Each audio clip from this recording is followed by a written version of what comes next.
छोटे मालक,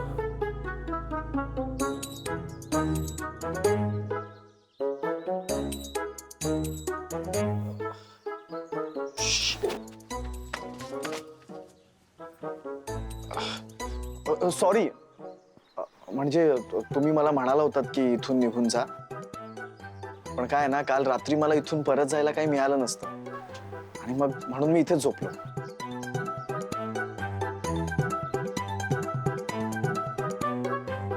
ऍक्च्युली खरं सांगायचं तर मला आजीला दिलेलं वचन मोडायचं नव्हतं, म्हणून मी इथे थांबलो. मी अजून वाट बघायला तयार आहे. लईच अवघड आहे तुमचं. अजून कोणत्या भाषेत सांगायचं तुम्हाला? तर तुला असं वाटतंय का की मला समजत नाहीये? हे बघ, काल घरावर लोक चालून आले, ती भयान घटना मी विसरलेलो नाहीये, पण घाबरून तुम्हाला सोडून जाणं हे माझ्या बुद्धीला पटत नाहीये. हे बघा, तुम्ही समजत नसलात तरी मी तुम्हाला माझं कुटुंब समजतो आणि या कुटुंबाचा सदस्य म्हणून तुमची सुरक्षा करणे ही माझी जबाबदारी आहे. तुम्ही मला घरात नाही घेतलं तरी चालेल.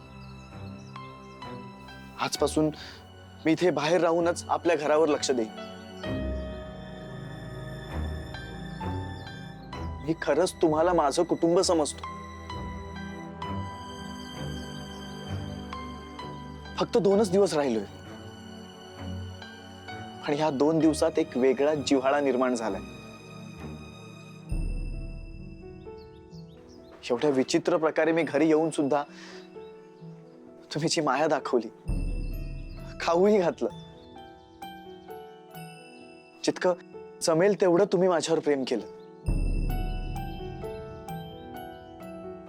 आपलंही कुटुंब असं असावं असं कोणाला वाटणार नाही.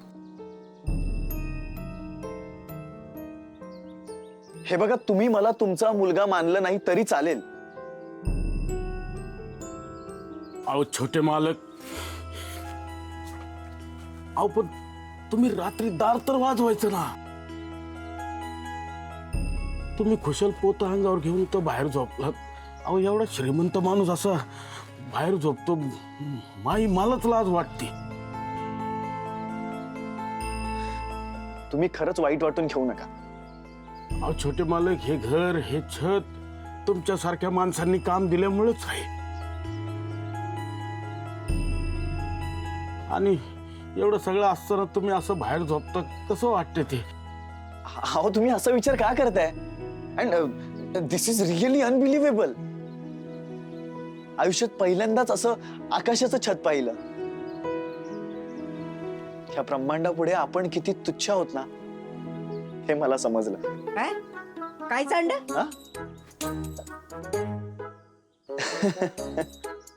बर, तुमची पाठ गेली असेल छोटे मालक. बहुतेक तुम्ही एक काम करा, कडक पाण्याची आंघोळ घ्या, म्हणजे अंग असं मोकळं झाल्यासारखं वाटेल. Good idea.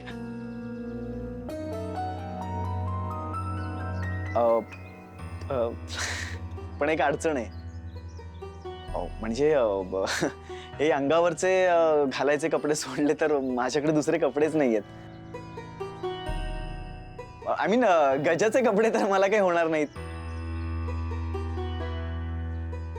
बाबा, मला तुमचे कपडे द्याल का?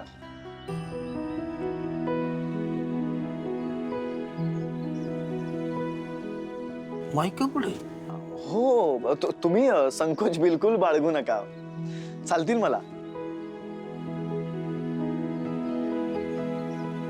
बर, चला कुसुम पाणी काढ. चल चल. या. हो.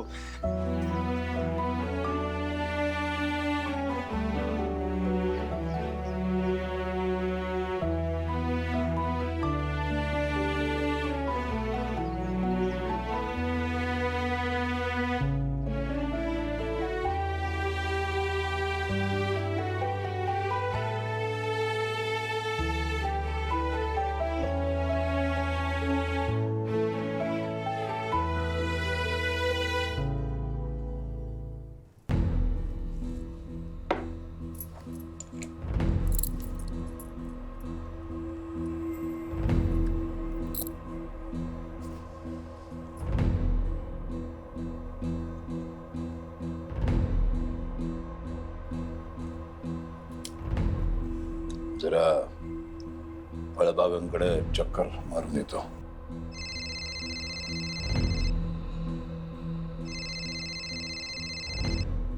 निंबाळकर आहेत.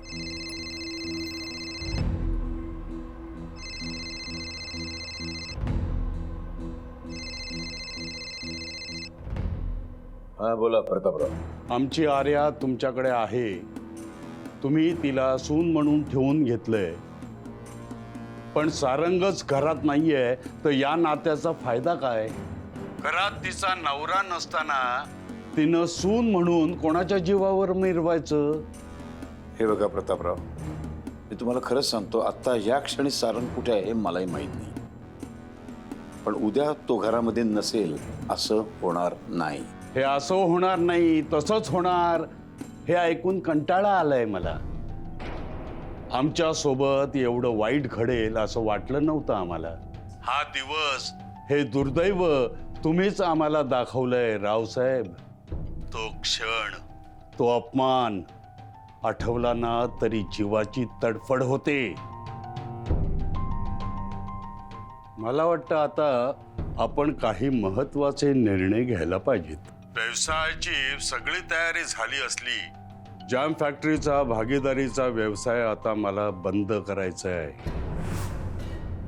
आणि पुढच्या 8 दिवसात या दोघांचं लग्न झालं नाही तर आपली भागीदारी संपली असं समजा. मला तर कळलंच आहे. आता पूर्ण जगाला कळू द्या की रावसाहेबांच्या शब्दाला अजिबात किंमत नाही. हे बघा प्रतापराव, आता आमचे दिवस वाईट आहेत म्हणून वाटेल ते बोलू नका. आणि विषय रक्ताच्या नात्याचा आहे, नाहीतर मुडद्यांच्या राशी पडल्या असत्या. आणि एक प्रतापराव, व्यवसायाची भीती दाखवून मला घेरायचा प्रयत्न करू नका. तुमच्यापेक्षा माझा मुलगा परत आणण्याची घाई मला जास्त आहे. कळलं? तेव्हा शांत राहा आणि शंका कुशंका न घेता माझ्यावरती विश्वास ठेवा. तुमचीच मुलगी आमच्या घरची सून होईल.